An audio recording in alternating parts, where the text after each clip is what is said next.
Muitas pessoas se perguntam, e essa é uma das principais questões da sociedade moderna, inclusive o que os ateus dizem: se Deus é justo, por que tanta coisa ruim acontece no mundo?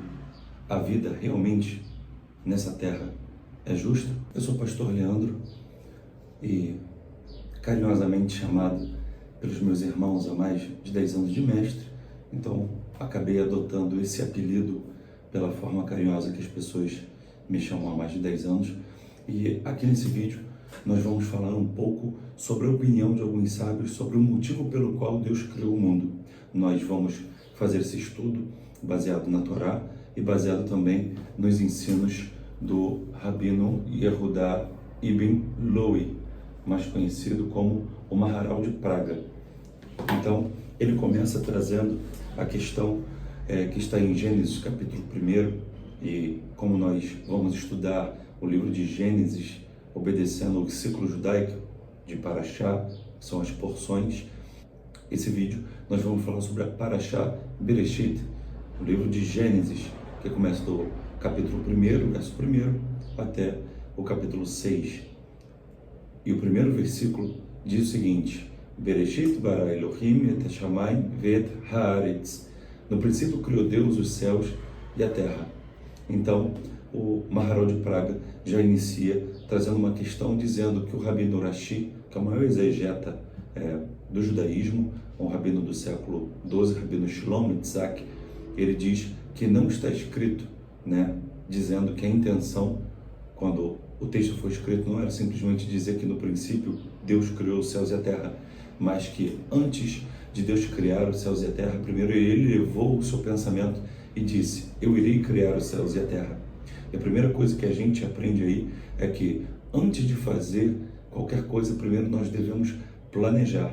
E o Eterno deixa já no começo esse grande exemplo para nós, porque antes de fazer esse mundo, assim como um arquiteto, um engenheiro, antes de construir uma casa, ele senta, planeja, faz uma planta e depois ele executa tudo aquilo que ele planejou. O Eterno também fez de forma semelhante.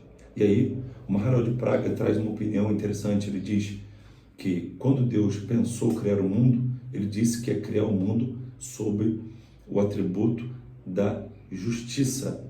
E o que é o atributo da justiça? Aqui se faz, aqui se paga. E aí, quando Deus intencionou criar o mundo através do atributo da justiça, teríamos então um mundo justo. Presta atenção na linha de raciocínio. Ele viu que o mundo não duraria. Por quê? Porque ele faria o homem com o poder de escolher, o poder de controlar suas próprias ações. Então ele disse o seguinte: já que eu não posso fazer o mundo baseado na justiça, eu vou fazer o mundo baseado na misericórdia, na bondade.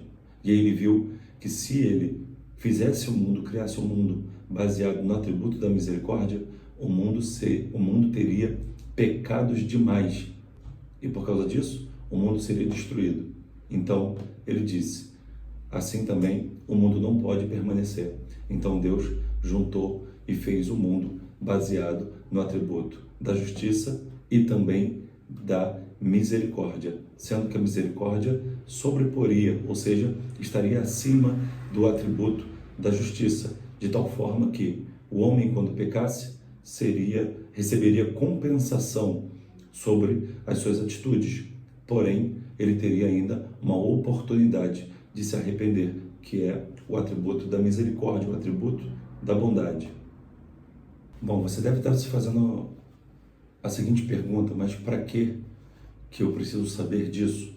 É a mesma pergunta que o autor traz aqui dizendo: para que é necessário que o homem conheça a intenção primordial, o pensamento de Deus quando Deus criou o mundo. E aí ele ensina que, sabendo qual é a intenção real de Deus na criação, o homem consegue cumprir a meta do próprio Deus na terra, que é ser um homem justo. E aí o Rabino Yehuda traz o seguinte ensinamento, que é melhor para o homem que ele viva uma vida reta do que o homem seja dependente da misericórdia divina, porque a intenção real do Criador, quando fez o mundo, é que o homem andasse plenamente nos seus caminhos e não precisasse da misericórdia. Então a gente entende aqui que a misericórdia de Deus, ela é um botão de emergência. O homem deve ser responsável pelas suas ações, viver uma vida de santidade, uma vida reta. Porém, todas as vezes que ele errar, ele tem um botão de emergência para que ele possa ser salvo. O Maharal de Praga traz o seguinte ensinamento, que o livro de Gênesis, quando é escrito, está escrito lá, Bereshit bara Elohim et hashamayim ve'et haaretz, ou seja, o primeiro nome de Deus que aparece na Escritura é o nome Elohim, que alguns chamam de Elohim, para evitar chamar o nome de Deus, invocar o nome de Deus em vão. E por que Elohim? Porque Elohim é um nome ligado ao atributo da justiça.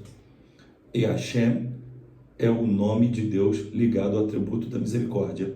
E o nome Yud-Kei Vav-Kei, ou Yud-He Vav-He, é o nome ligado à essência máxima do ser divino. É a essência máxima do próprio Deus, onde ele traz dentro de si tanto a essência do nome Elohim, quanto a essência do nome Hashem. Ou seja, o nome Yud-Kei Vav-Kei, o nome Yud-Hei Vav-Hei, ele tem tanto o atributo da misericórdia, quanto o atributo da justiça, trazendo a plenitude da presença divina, do poder divino dentro desse próprio nome.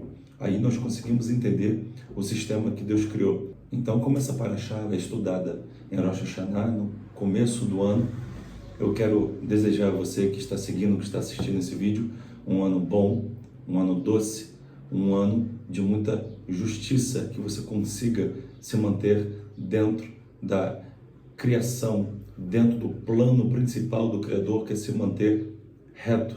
Porém, se não conseguir, assim como o apóstolo João fala, filhinhos, não pequem, mas se pecar, nós temos um advogado junto ao Pai, que é o nosso Messias, Yeshua, que tem o sangue capaz de nos purificar de todo o pecado, que todo o nosso passado fique para trás. Assim como o ano se renovou, que se renove também a misericórdia do Eterno sobre nós e que nós tenhamos um ano bom, um ano doce. Shana Tová, Omer Tuká, Shalom, Shalom, que o Eterno te abençoe. Se você gostou desse vídeo e você ainda não me segue tanto no YouTube quanto nas outras redes sociais, clique no link, se inscreva no canal, deixe seu comentário, deixe seu like, faça proposta de vídeo, aquilo que você gostaria de assistir, de ver aqui no canal, para que eu possa estar melhorando o conteúdo, melhorando a sua experiência nesse canal. Shalom, shalom e muito obrigado.